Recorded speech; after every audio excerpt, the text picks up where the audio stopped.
But the point is, we lose the vision of this possibility of a more full body recovery. Finally, this message, and then we'll open up for questions. The beauty of this story with schizophrenia is this. What principles do you derive from this history, this long-term evidence?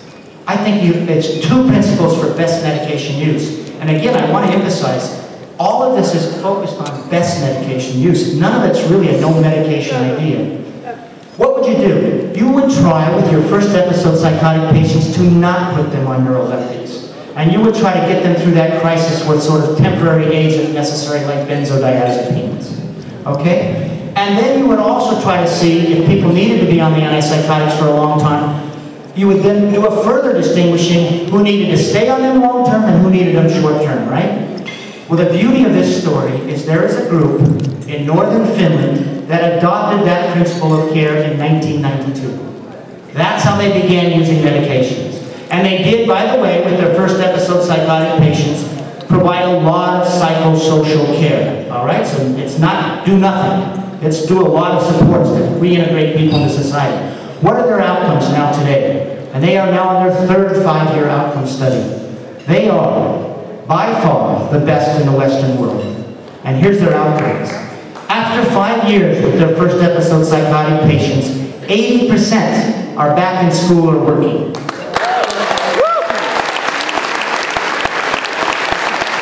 Of that 80%, the unemployment rate in that group is lower than it is for the Finnish working population as a whole. Okay, so they are getting people back to work. Only 20% going on to long-term disability. What is their medication usage? Only 1/3 at the end of 5 years have ever been exposed to an antipsychotic, and only 20% are regularly maintained on the drugs. So what do we see with that in this history? We see an evidence-based path to better use of medications. And the nice thing about this part of the story, there is now a group in Massachusetts, including a Harvard-affiliated doctor, who is applying to the NIMH for a grant that will begin using medications in that way with first episode patients, and hopefully the NIMH will fund it. So anyway, I need to summarize here. That's the story with schizophrenia. That's one story, and I think if you look at it and you go through it, you can say that we can do better. And if we rethink our use of medications along these best use ways, we can do a lot better.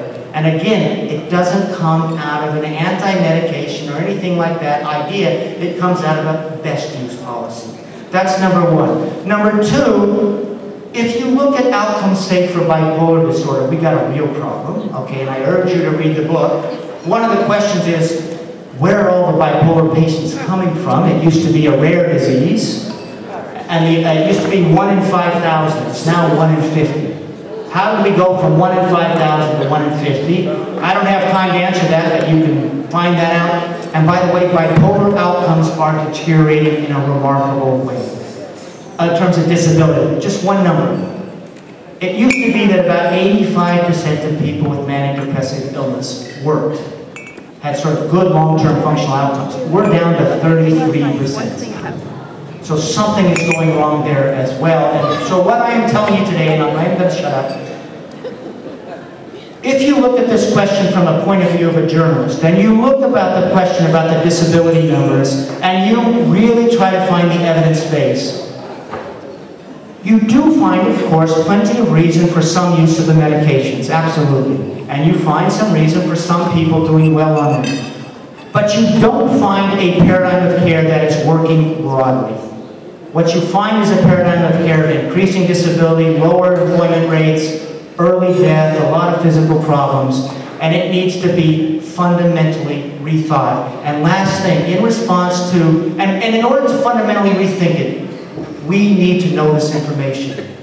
We need to know Harold's studies. What happened is after Harold's study it was not publicized at all. It didn't appear in any American newspaper. The APA didn't publicize it, NIMH didn't publicize it. What I'm saying to all of you in terms of responsibility is I would say all of you need to become informed about the long-term outcomes literature, and then we can have a sensible debate. And the last thing, in response to Anatomy of an Epidemic, I have been hearing from providers, psychiatrists, a lot of different people that said, okay, we need to change. And there actually is some groups forming at very sort of even high-level provider authority who are saying that they want to do this. First of all, they want to have a conference to discuss this. And what they're talking about is rethinking psychiatry away from a biological model to a social psychiatry model. So rather than medications as the very cornerstone, making medications as an adjunct, a tool. And the idea is that they will do research called medication optimization, and that research will allow for the fact that maybe you don't want to put every first episode patient on antipsychotics, and it will also allow for the fact that some people may do better off medication long term, and you got to really figure out who needs the medications, who does better on them, who needs them just for a short term, and who can do well on them long term off the medication. It's a much more subtle thing. There's a group forming to do that, and to me, it's the most optimistic thing that I've heard in a long time. Thank you very much.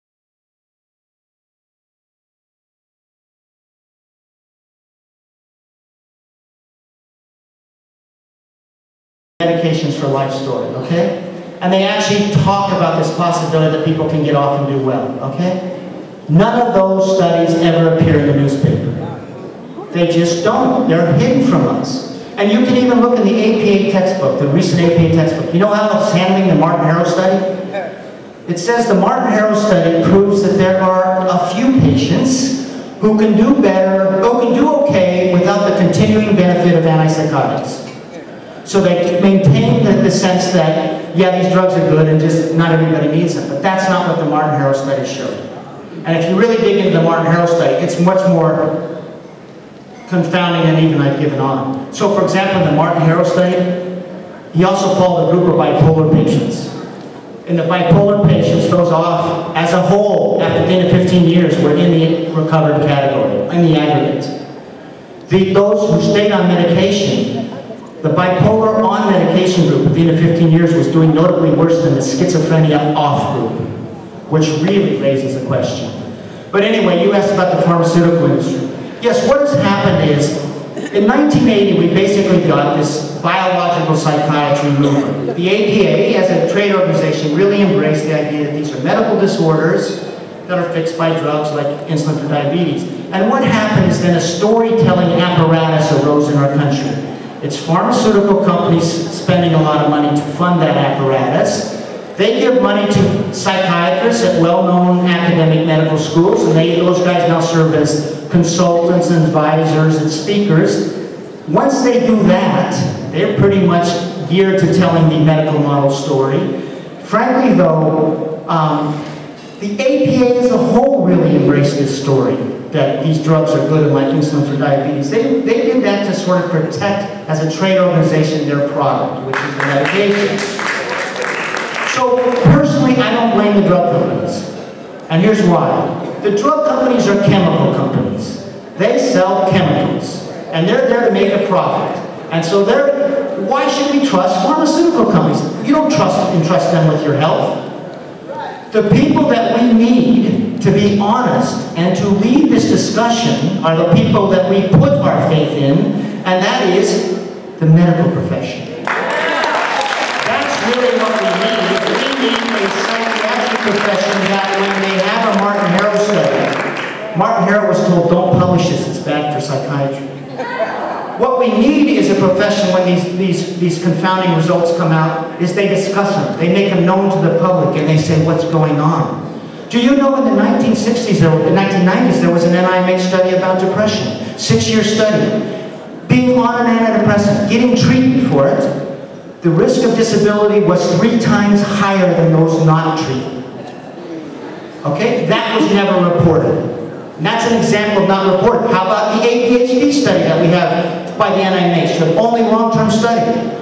At the end of 14 months, yeah, the drug-treated group was doing a little better than the non-drug-treated group. You know what they found at the end of 3 years? This was the study designed to see, do stimulants benefit kids long-term? What did they find at the end of 3 years? Being on medication was a marker, quote, of deterioration and not of benefit. Now, do you think parents need to be told that? I think so.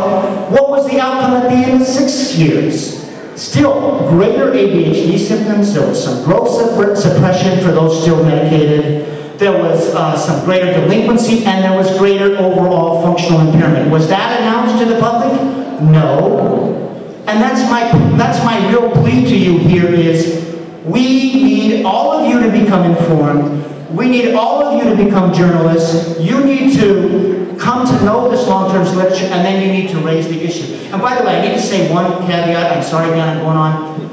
I know many people are taking medications, and I know many people in this room find them very beneficial. Thank God. That's fantastic. And the other thing is, no one should take this book and say, oh, I'm going to go off my medication because of what Bob Whitaker said at the microphone. That's not what this is about. This is a book that's taking a big societal look. It's not a medical advice book. Please do not do so. That's an individual decision. It's all about becoming informed as a societal level. Okay? And by the way, I really believe that some people really do benefit from the medication. So go ahead. I'm Nolan Wilson. I'm from Palm Springs, California. I am a veteran and I also take medication. But I had the experience of being around a lot of people who have had problems with medication and they're gone, they're dead. So I call it mixed up medication. My question is, when do we become aware of taking medication? Some of my friends take 3 pills, some of them take 60 pills. So when the body takes so many pills, the body gets mixed up, you don't know what to do.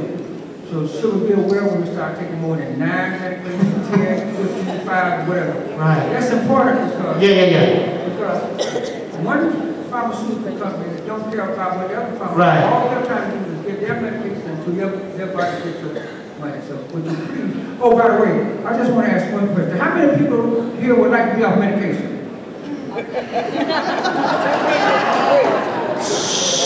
So, by the way, just one last thing with those hands going up. That at least says you need to honor the fact that maybe some people would rather be off medication and try to get support. You need to honor that. The other question he says is, how do you know when you have a lot of medications that it's not so working so great, or that they may be counteracting each other?